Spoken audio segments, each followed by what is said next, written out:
Welcome to Manage Your Damn Money with Ben and Malcolm, where we trade in personal finance advice for entertaining conversations about money and millennials.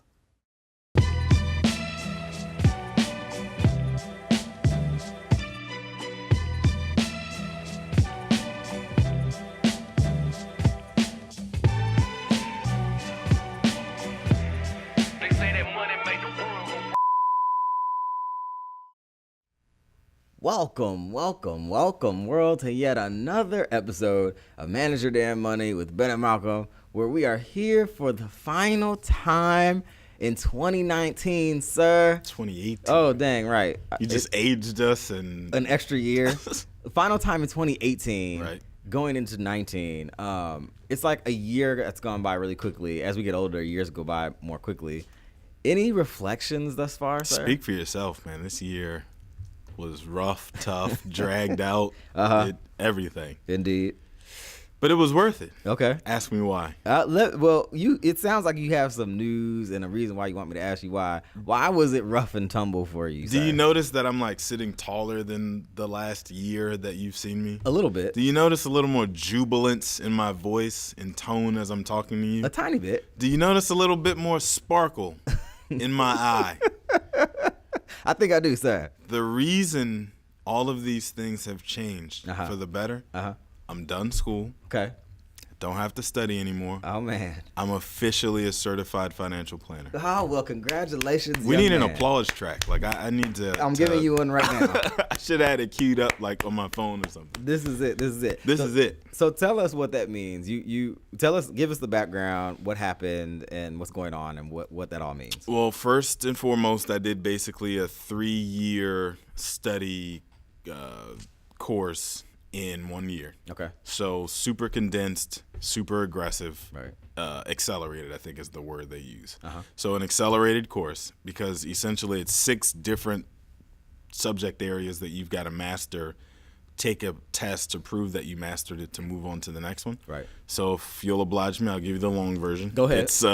It's retirement planning, investments, estate planning, taxes, and insurance. Oh, okay. So you've got to take a test to show that you've mastered each one of those. And how long is that test? It's like 50 or 60 questions. I can't remember exactly now, but something like that. 50, 60 questions. Okay. But then you've got to do all that just to be able to sit to take the board exam. The board exam is 175 questions, about 8 hours. I'm fortunate that it used to be a 2-day exam. Okay. Now it's not.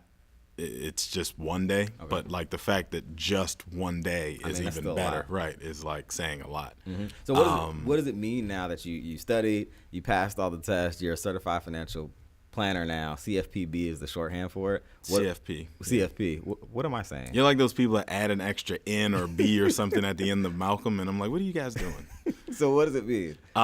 So essentially for us, for the financial planning world, it's like the equivalent of if your CPA, if your accountant is or is not a CPA. I see. So you can prepare taxes all you want to. You can be the best tax preparer for 50 years and retire and ride off into the sunset. And, Joe was great. Sarah was great. Right. But the moment you become a CPA, people take you more seriously. Sure. Your fees probably go up. Right. All of a sudden you get business from places and people that you never even thought like was an option because now they just see you differently. Okay. Like you've actually gone through the trouble of making sure that people knew you were serious about your profession. Right. So to boil it down, it sounds like Malcolm is moving on up. That's the plan. Okay. That is the plan. I'm official. Indeed. Well, that's an excellent way to be leaving 2018 and moving into 2019. A quick little bit of news about the show.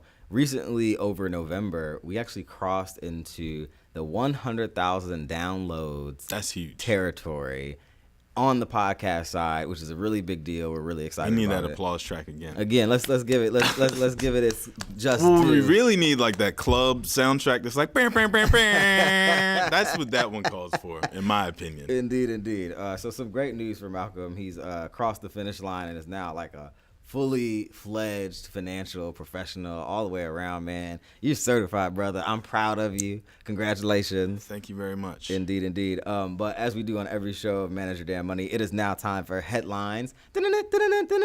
You should talk to your friends about money. Here's how. This was a winter 2018 piece on Fast Company by Pifra Mohan.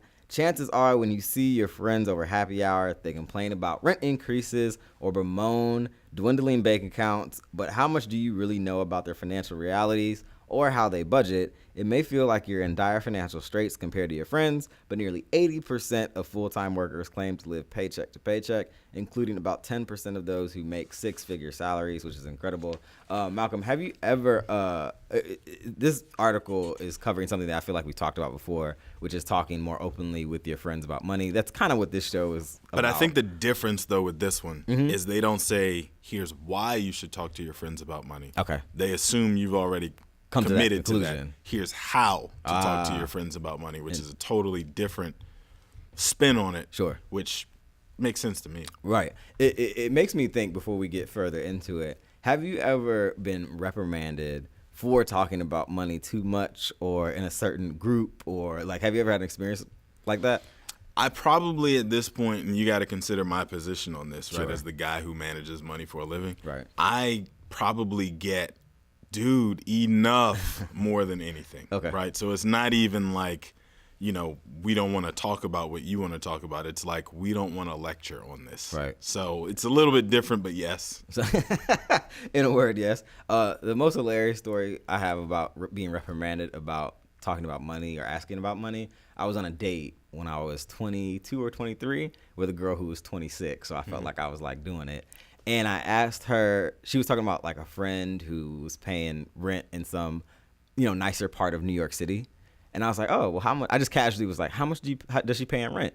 She was like, wow, I would never ask that. Why would I ask that? And I was just like, wait, what? Like, we're all young people trying to survive. That seemed like asking what size shoe you wear. It's interesting, man, because like I think culturally, we as younger people, millennials, and maybe even some Xers, are in this sharing culture where we grew up with sharing information just being the norm. And social media has obviously skyrocketed that because now data is something people will pay for. Right. But we are willing to share information that our parents would never have been willing. Our parents probably would never have been willing to share with each other, Right. let alone someone outside of the house. Right. So times are different. Times have changed, in the sense that like you and I were having a conversation earlier and I was telling you how much the house I was looking at buying is going to cost. Right.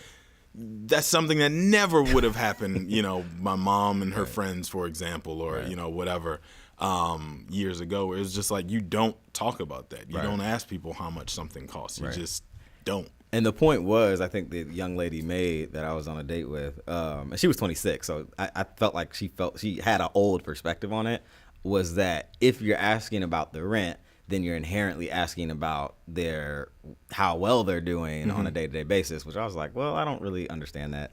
But anyway, the article went on to say, given money is inextricably linked to so many parts of our life, it's important to discuss it with friends and even with family. If for no other reason than to chip away at the anxiety and shame talking about money can stir up. Here are some tips, Malcolm, they suggest for doing just that. Number one, when you can't afford the same thing as your friends, one of the biggest reasons to be more transparent about your financial situation is so you don't feel coerced into doing things that are financially out of reach, be it shopping or a trip or like going out at night and buying more drinks than you need to. That to me is probably the most important thing in that whole article, is having that open conversation with your friends about what you can't afford. Right. Is probably the best thing you can do for your financial life. You remember, I can't remember which one it was, but one of the Kevin Hart stand-ups when he says, stay in your financial lane, that's exactly what that means. Like, you ask me to go with you on an elaborate ski trip that's going to cost $2,000 per person, and you need the money tomorrow morning, and I know I've got like $800 to last me the next 6 months. Right? I have no business even trying to consider going on this ski trip. Right. But because I don't want to look like the guy who doesn't have it all together like everybody else in my orbit, I somehow figure out a way to come up with the money, even though now that I'm on the ski trip, fast forward a few weeks later, we're on the trip, I can't eat. You got to eat the ice. And everybody's like, oh, is he fasting? Is he now a vegan? What's going on? No, it's that I should have told you. I'm going to pass. I'll catch you guys on the next one. Right. Let's do something cheap next time. Right. And then I'll be there. Experience that I will never forget, because I was new to DC, very broke, and didn't have any money. And went to a friend, Rachel, her birthday party at Cactus Cantina in DC, and ordered literally the cheapest thing that I could find on the menu, only to find out that we were going to do the split check thing. And I was like, it might have been like $23 that the split ended up being. It wasn't something crazy, but at the time, I was like itching in my seat, like, oh my God. And the whole entire thing, I was just thinking about, like, what's my end bill going to come to if we do this? You couldn't even enjoy your meal because you're so worried about how much this is going to cost. And I still remember it like it was yesterday. I was just sweating and just like in a hot mess.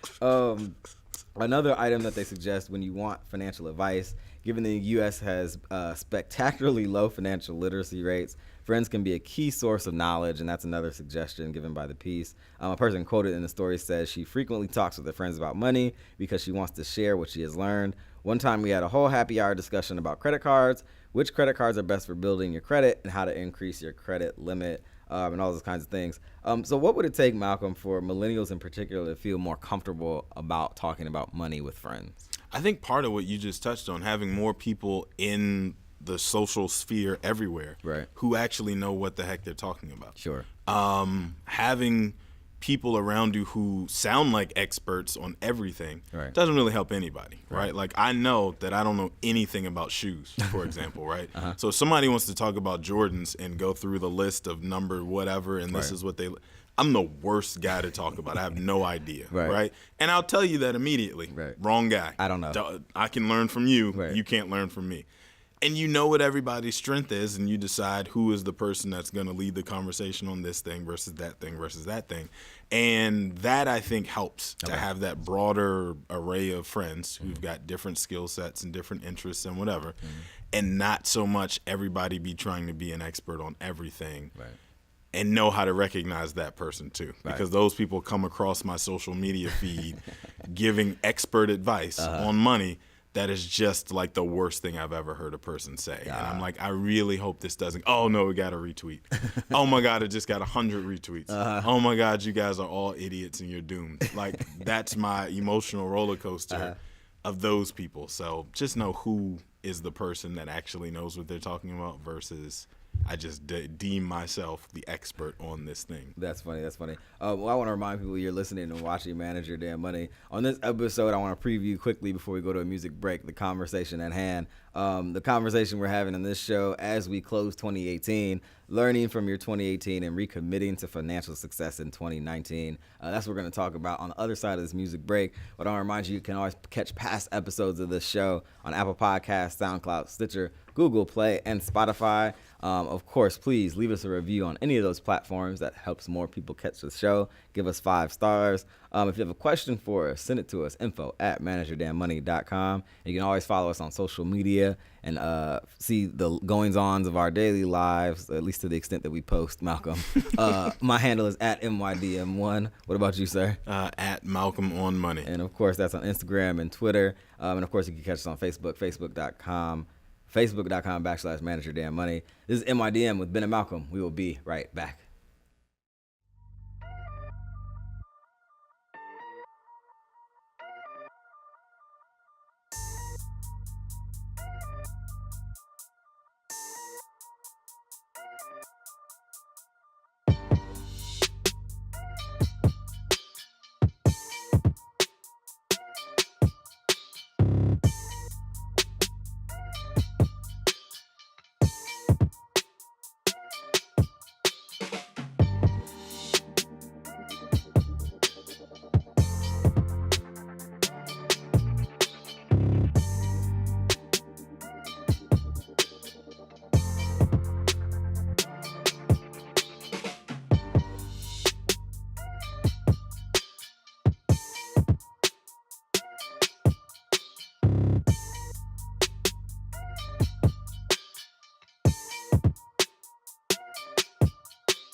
Welcome back to Manage Your Damn Money with Ben and Malcolm, where we are here on our final show of 2018, entering 2019, final season, if you will, or final episode of this season, if you will. This is our third time, Malcolm, changing from one calendar year to another, and with the changing of the year comes a perfect opportunity to reflect, to consider what else can be done to advance or improve our financial standing, whether it's committing to savings plans, researching your town's first-time home buyer program, or finally figuring out what an investment for the future would mean to you. A new year is a great chance to start fresh and set new aggressive goals. On this episode of MYDM, we are covering what we've learned in 2018 and how it will help us prepare for financial success in 2019, Malcolm. So I'll start this show or this segment, Malcolm, by asking you, what have you learned about money that you plan to take into the next year, sir? I mean, that is a loaded question. I want to say like everything. But I will say one thing that I learned, I guess I could say I learned, that I validated for myself was the value of investing back into yourself through the course of the year. So I mentioned in previous episodes that I paid, out of pocket to go to school at Georgetown to do this course, to then go, do the financial planner exam. And I can't be happier with the purchase, quote unquote, if you will. Right. And so the value of that additional education that I was able to get, I don't even care what it costs. Right. So that's something that I intend to continue to do every single year for however long my calendar is as clear as it is without, kids and other time commitments. Because I can feel and see directly the value of it. Right. For me, I think I recently just learned that I sometimes hesitate on financial moves that I should make. I'm not as quick to pull the trigger because I like to think about it, which ends up biting me in the butt because it's like you're wasting time and energy. Also, sometimes I think, it's been a couple times where I looked back and I said, I should have done X. And why didn't I do X at the time? Or why didn't I think of doing X at the time?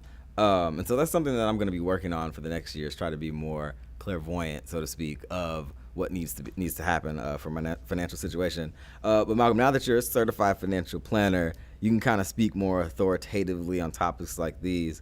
What's the first thing people need to do when looking back on their last year to make improvements for the coming year? Well, the end of the year is a great time to do this because you get a chance to look at your entire year's budget and cash flow and find out where your money actually went, right? Because when the year starts, we have an idea. Sure. If we budget at all, we've got allocations of, I'm going to spend this amount on rent, I'm going to spend this amount on food, so and so and so and so. Right. But then to be able to have the validation at the end of the year of, you were right in these areas, you were wrong in these areas, and then take stock of how much of this do I expect to change next year or stay the same. Right. This is the perfect time to be having those kind of check-ins, if you will, especially if you're a household of more than one, where you've got to also check in with another person to then be able to have a conversation about, look at the damage we did in these areas. Here's some places that I am willing to pull back on. Where are you willing to pull back, or do I need to make suggestions? Those conversations are best served for December, I would think. Everybody's in a good mood. Holiday time. Santa's coming to town, all that good stuff. It's the perfect opportunity to take advantage of that goodwill and say, let's sit down and have this real conversation about, what 2019 is going to entail. Very good, very good. And with that, we thought we'd just put together a quick list of things to keep you on track for planning your 2019 or your finances in 2019. Step one, and this is really for looking back, you have to celebrate your wins.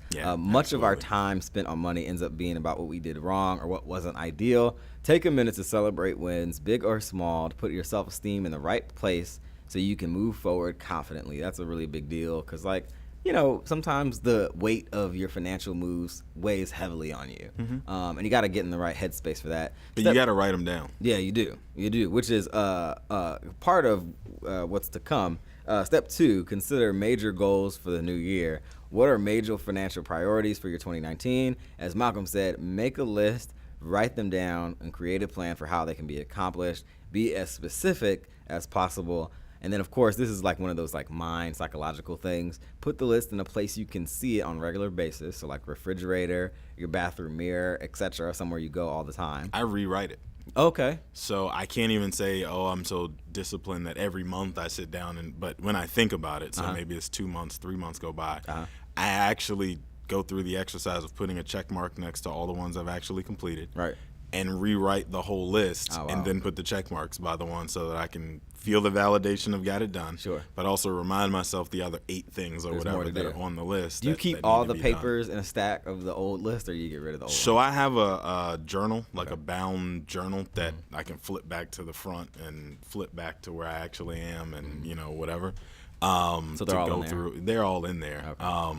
And actually in 2018, I'm pretty confident that I actually checked all the boxes. Oh, wow. I was surprised. Well, congratulations. But then that means that I also wasn't aiming high enough, I guess, if everything got done. Or maybe you're just really effective and efficient, sir. Another item that you got to do, or you can consider doing, have an accountability partner. Yeah. That's a big one. Tell me why an accountability partner. Well, I think if you have a spouse.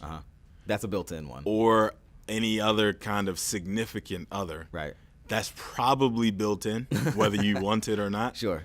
And if it's not built in, you guys need to have a serious conversation about where your focus is financially, because somebody's got to be the one keeping focus and, making sure. But I think kind of to the point we were making about talking to your friends about money and also specifically your money, what that also helps to do is create an accountability partner. Like I've got a friend, for example, who works for a company that part of his plan for 2018 was to buy more and more stock of that company that he works for as the year goes on so that he can build up a portfolio. Right. And so every once in a while when we're sitting having a beer just randomly talking about stuff, I check in with him. Like, how many extra shares did you pick up, in the last month or two? Right. Are you still on pace to get to, and just having that extra touch point every once in a while, knowing that somebody else is going to check you on it, also helps you to be more likely to get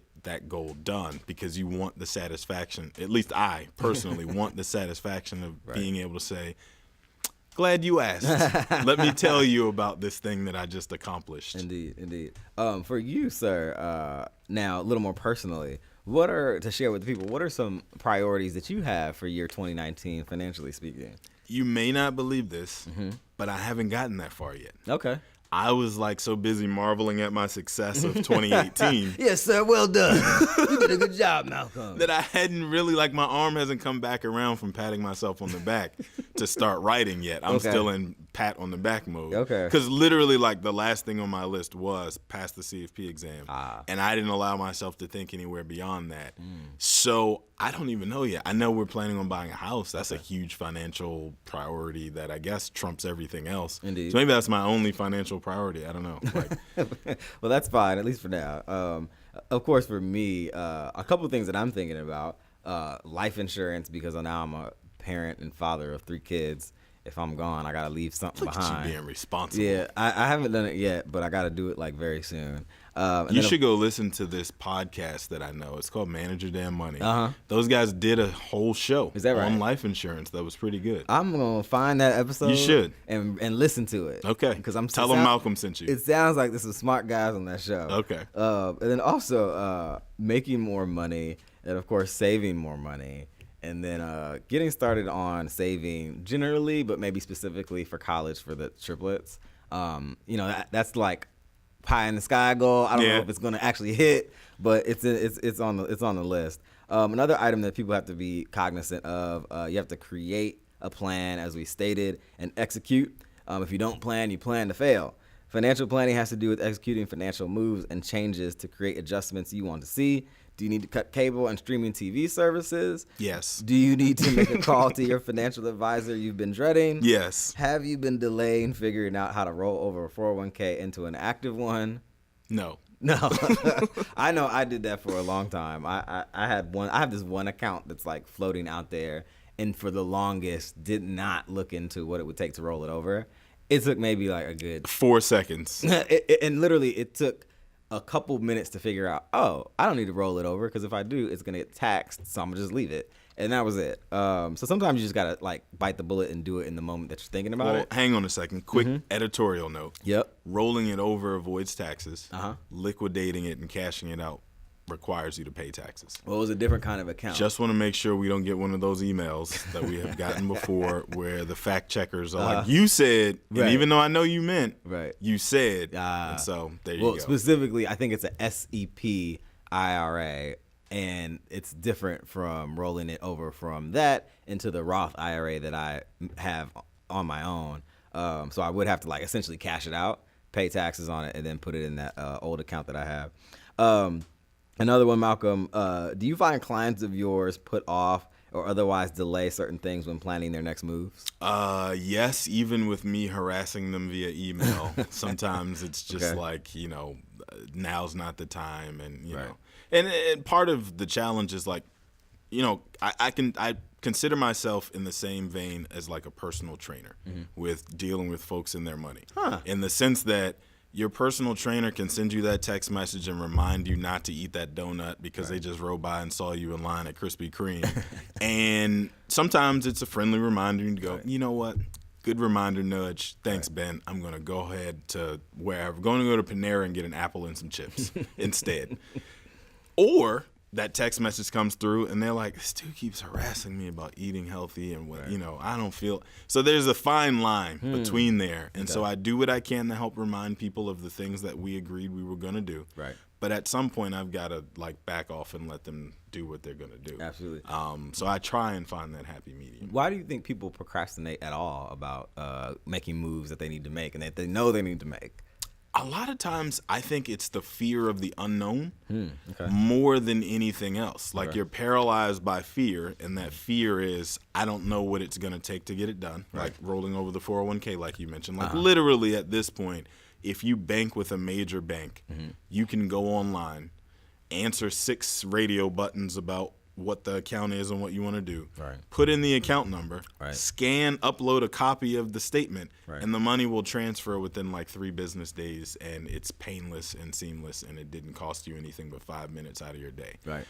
But people take 10 years to actually do that, so then the 401k stays hanging out there so long you forgot it existed. Same thing, like people are just paralyzed by fear of the unknown, and so the default answer is, so I just won't do anything. It was a long time. I know what doing nothing is like, so I'll just do nothing. Indeed. And then the last step that we have here is stay consistent and stay on track. Consistency is the greatest tool in improving your financial standing. Commit to being consistent and always automate everything that you can. If you make mistakes or stumble, brush it off and get right back up. Malcolm, in this show we keep a close eye to kind of change gears a little bit. We keep a close eye on the news. We're kind of looking back at 2018. Were there anything in the headlines that you remember that you feel like in some way might carry over into the new year? I think one thing that we may even want to dig into it a little bit more in 2019, but one thing we talked about a few weeks ago was interest rates and the effect that it actually has on you as a consumer that you probably aren't privy to. And so when you hear and see the conversations the news people are having about interest rates and, what's changing, what's not changing, you probably just tune it out as more investment jargon and but it actually does have a direct effect on so much of our lives that's one that I've seen in the news all year long. A lot of things have happened, and it has made a significant impact. Like, for example, shopping for a mortgage.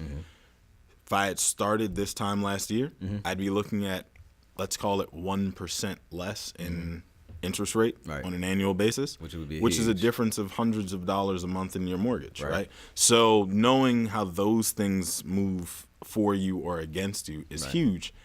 That's been a news story that I've seen come across my feed, I don't know how many million times this year, that people probably should be paying attention to. I'm particularly interested into whether or not we're at an inflection point, to some degree, talking about politics, but more so what society is accepting of when it comes to how our capitalist system works. We just had the news of the GM factory closing. We talked about a couple episodes ago Elizabeth Warren's proposal to change how capitalism works in the United States. Elizabeth Ocasio-Cortez, we've also talked about on this show, and she's a socialist. Is there a movement happening in the United States, at least, to kind of pivot away from the at all cost shareholder based capitalism. I don't know, and I know whether or not any changes can be implemented is a different question. Yeah. But is there going to be a broader conversation around those kinds of things? It's something that I'm personally interested in. I think that would be a lifelong gradual change. Okay. And I mean over your lifetime and mine, that would be a gradual change that we see take 40 years to really take shape. Okay. The same way that like labor unions, it took a long wave to get them instituted and implemented for factory workers and then teachers and then whoever else. And then we also saw a 25, 30-year erosion of them where they just got disbanded and blown up. And, you know, now we're at a point where, I don't know, 5% maybe of employers have a union. I'm just guessing. Right. That was one that you watched it happen and you watched it unhappen over the course of like a whole lifetime. Right. So Indeed. Well, we shall see what happens. Of course, we're talking about on this show, this episode of Manage Your Damn Money, learning from your 2018 and recommitting to financial success in 2019. We're going to take a quick music break, but I always want to remind you can listen to past episodes of the show on Apple Podcasts, SoundCloud, Stitcher, Google Play, and of course Spotify. Please leave us a review and share the show widely with your friends. If you have a question for us, send it to us, info@manageyourdamnmoney.com. And of course, you can always follow us on Twitter, where Malcolm likes to rant about random things. And on Instagram, Malcolm, what's your handle? At Malcolm on Money. And of course, mine is at MYDM1. And you can always catch us on that good old Facebook, facebook.com/manageyourdamnmoney. This is MYDM with Ben and Malcolm. We will be right back.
Welcome back to Manage Your Damn Money, where we are talking about learning from your 2018 and recommitting to financial success in 2019. Malcolm, of course, as we mentioned, this is the final show of our 2019 season.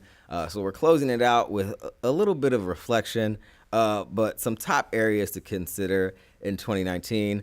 Many times we get into autopilot with getting paid, paying bills, and doing it all over again. Sometimes it's hard to remember, even know of all the components of our financial picture. Here is Manage Your Damn Money's top list of items you need to be thinking about for your financial health in 2019, Malcolm. The first one, I think, is the biggest one for millennials and for just regular people who are going about their day. You have to have a career check. Mm-hmm. The greatest area many of us stand to make gains are in our day-to-day professional lives. Whether it's positioning yourself for a raise or identifying the next step for your career, you should always be thinking of ways to earn more money and ways to do the best with the career that you've started to walk down the path of. For example, Malcolm, you just became a certified financial planner. Mm-hmm. How does that increase your value as a licensed financial professional managing portfolios and stuff for people at your job? Well, if nothing else, it probably raises your hourly rate. Sure. Not probably. It raises your hourly rate. So that is significant enough that that's something to take stock of going into the next year for sure. Right. As you can tell, I haven't completely done that yet because I haven't finished celebrating. But when I do finally come down, that's one of the first things that I've got to worry about. Excellent. Next item on the list, you got to look at your housing. Obviously, we all know housing is the single greatest expense any of us face. What money are you leaving on the table when it comes to housing? Have you saved enough to buy a home in your area? Is there a friend moving to town you can invite to move in to split rent? And then have you taken account of other places you could live that might be significantly more affordable? Another item, Malcolm, this is just like a really big money 101, setting new savings goals. Yeah. Do you have enough cash to weather a storm? Some suggest between 3 and 6 months worth of your monthly expenses to have been saved in case stuff hits the fan. How much of your income can you set aside for saving for a rainy day? Malcolm, how often do you talk to people about saving for that like amount of time if something were to go wrong? All day, every day. Okay. One of the very first pillars of the stool, if you will, that needs to be in place is that emergency reserve fund. Right. And might come as a huge shock. Right. I'd say 75% of the time when I meet with people, they don't have it. Wow. It's not adequate. They don't have any savings plan, anything saved whatsoever. And I'm talking about people with pretty significant incomes. Okay. That just, it doesn't occur that like tomorrow is going to come. Right. And I may not have it. Right. So that's one of the very first key things that we have a conversation about for sure. Indeed. Also, maxing out contributions in work-sponsored 401ks. Many of us make investments in our future through retirement accounts sponsored by our employers. Make sure you're maxing these out and getting the max contributions allowed by your employer. Double check the policies to make sure you aren't like missing out on anything that's changed. Especially as the year changes, the employer might like change plans, or they might change like the percentage that they're offering you or something. Just double check it. Also not a bad time to increase it. That percentage. Explain so that. If I'm saving 7% this year and it's December 31st, it's not a bad time to increase from 7 to 8 because the year has gone by. I've gotten used to whatever amount I'm going to get every single month. Right. But folks at this point in the year are getting cost of living adjustments, annual bonuses, annual salary increases of whatever other kind. Right. Great time to also increase your 401k contributions because basically it's going to offset and you're not really going to notice the difference until later on you need that cash for retirement and you go to look and you're like, oh, okay, great. And it's there. Good for me. Would you suggest over investing? So let's say they meet the 6% mark, your employer. Would you still suggest going over that 6% into like contributing 7% of your? Well, actually in 2019, the caps for how much you're allowed to contribute is going up also. So it was $18,500 this year. It'll be $19,000 next year. So for people, especially who are looking at maximizing their retirement contributions into their 401k, a good time to increase too to get to that cap. But also, yes, to answer your question, because of, for no other reason, the tax deferred nature of contributions into your 401k. So if I make $100,000 in 2018, I just found out I'm going to make $105 next year. That $105 is going to be taxed as $105. But if I contribute 5 of it to my 401k, I'm still only going to be taxed on that $100,000. So there's a great opportunity from a tax planning perspective to keep a little bit more out of Uncle Sam's hands. Awesome. Another element that we try to preach here and there on this show, investing. Investing can be a tricky and seemingly complicated space. We advise you start small and read up on the subject of the type of investment you're considering. Also another one, Malcolm, which I've mentioned earlier, insurance. As a father now of 3, I'm now considering life insurance and want to make sure that all of our insurance needs are met. Be it health insurance, car insurance, life insurance, or home insurance. My goal is to make sure major life events don't set us back tremendously. And insurance is typically one of the greatest ways, aside from savings and things like that, to make sure you're a little bit protected from that. Another big one, because millennials carry $1.5 trillion in student loan debt. And of course, consumer debt or credit card debt is another kind of debt that's a big problem in the United States. The greatest single thief of growing wealth is debt, and it can silently eat away at the gains of our financial lives. When exploring how to attack debt, make a commitment to paying it down and paying off. And I think this is probably like my own, like the cross that I bear through life is like my student loans. And I just whine and complain about my student loans. And it feels a lot of times like it's one step forward and two steps back. Yeah. But you just have to keep at it.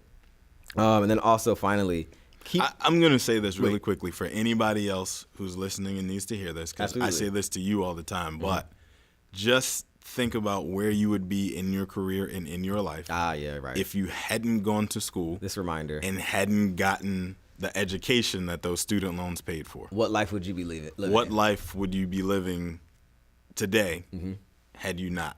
Right. That should cushion a little bit that feeling of angst when you go to press send online when you make that next student loan payment. I can tell you for sure we wouldn't be doing this show had I not taken out this student loan. So that's a good thing. Also, and finally, Malcolm, keeping an eye on your credit score. If you're planning to make a large purchase in 2019, you will likely need financing, be it a car or a house or something like that.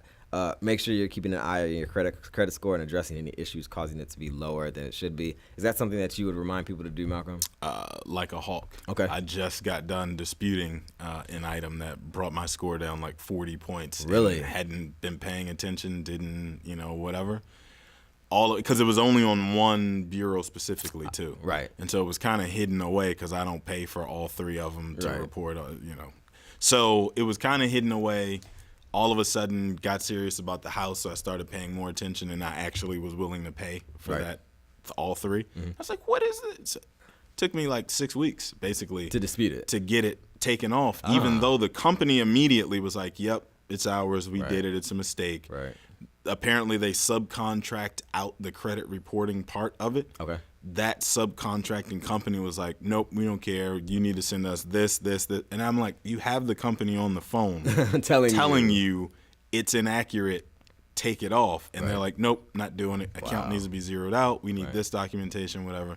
So laborious process. Sounds like a headache. Finally got it squared away as of literally a week ago. Okay. But just a huge pain that I shouldn't have had to go through. Right.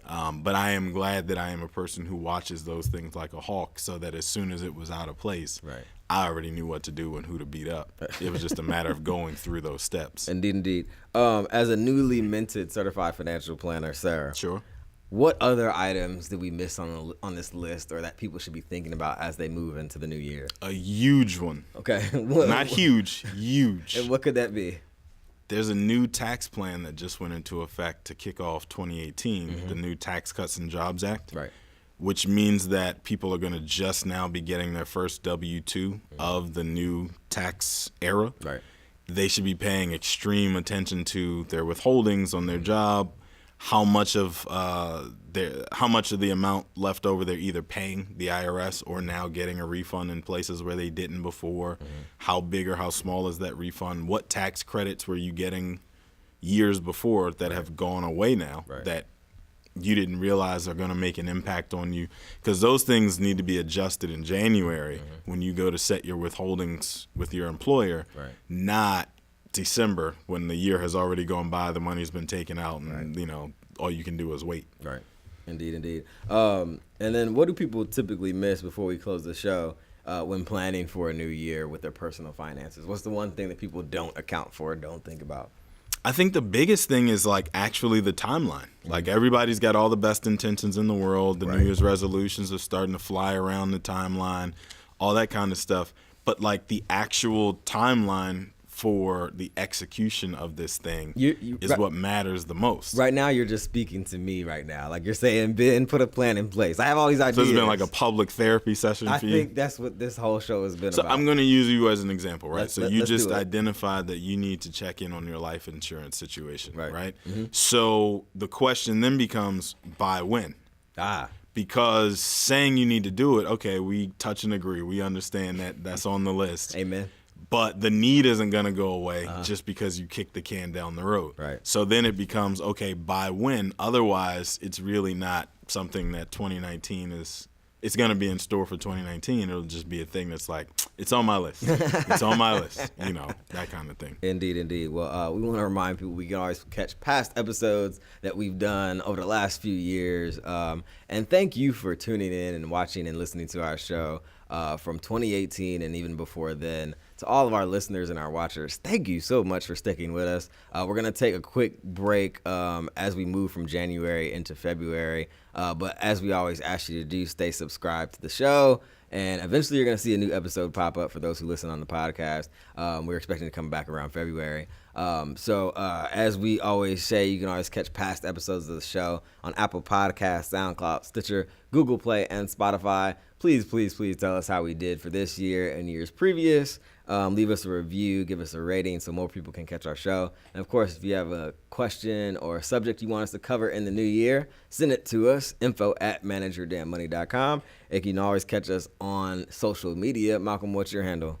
At Malcolm on Money. And of course, mine is at MYDM with the 1 on the end, and that's both for Twitter and for Instagram. And of course, you can always catch us on Facebook, facebook.com/manageyourdamnmoney. I guess, Malcolm, we should say one last time for 2019, thank you to Montgomery Community Media. Yeah, absolutely. For an amazing year in this fresh and fly studio where we are made to look good. Yeah, absolutely. Indeed. So until 2019, be good with your money. Peace.